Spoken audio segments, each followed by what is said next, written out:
হায়দার আকবর খান রণের প্রতি শ্রদ্ধা জানাতে তার মরদেহ নেওয়া হয়েছে পুরানা পল্টনের সিপিবি কার্যালয়ে। সেখানে আছেন আমাদের সহকর্মী সাব্বির রোজ।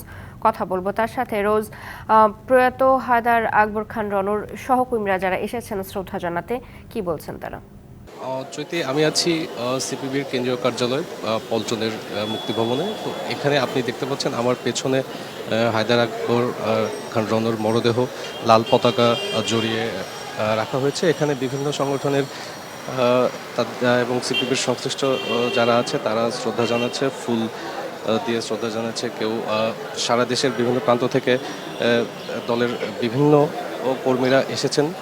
তো এর পরবর্তী শ্রদ্ধা শেষে হায়দার আকবর আলী খান রণর মরদেহ শোক র্যালির মাধ্যমে নেওয়া হবে কেন্দ্রীয় শহীদ মিনারে।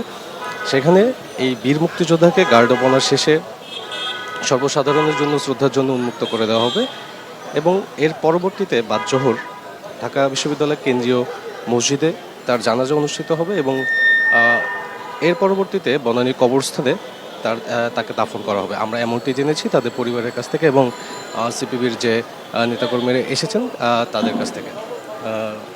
আমি আরেকটু কথা বলে রাখি, হায়দার আকবর আলী খান রণ গেল শুক্রবার দিবাগত রাত 2টায় রাজধানীর একটি বেসরকারি হাসপাতালে মৃত্যুবরণ করেন।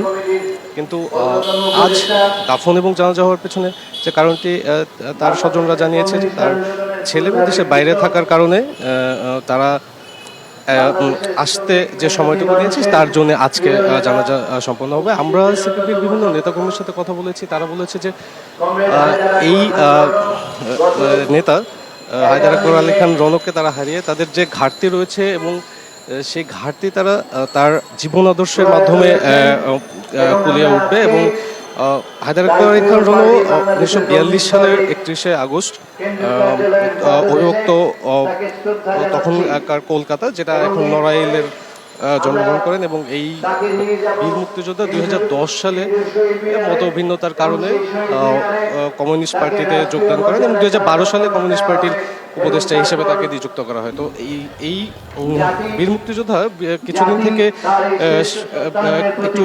শ্বাসযন্ত্রের একটু রোগে ভুগছিলেন এবং সেই ইয়েতে তিনি লাস্ট গেল শুক্রবার মৃত্যুবরণ করেন এবং আপনি দেখতে পাচ্ছেন আমার পেছনে শ্রদ্ধা নিবেদন করছে, যার কারণে আমি একটু আস্তে কথা বলতে হচ্ছে এবং এই শ্রদ্ধা শেষে তার মরদেহ শহীদ মিনারে নেওয়া হলে আমরা পরবর্তী অবস্থাতে জানাতে পারবো। চৈতি, নিশ্চয়ই।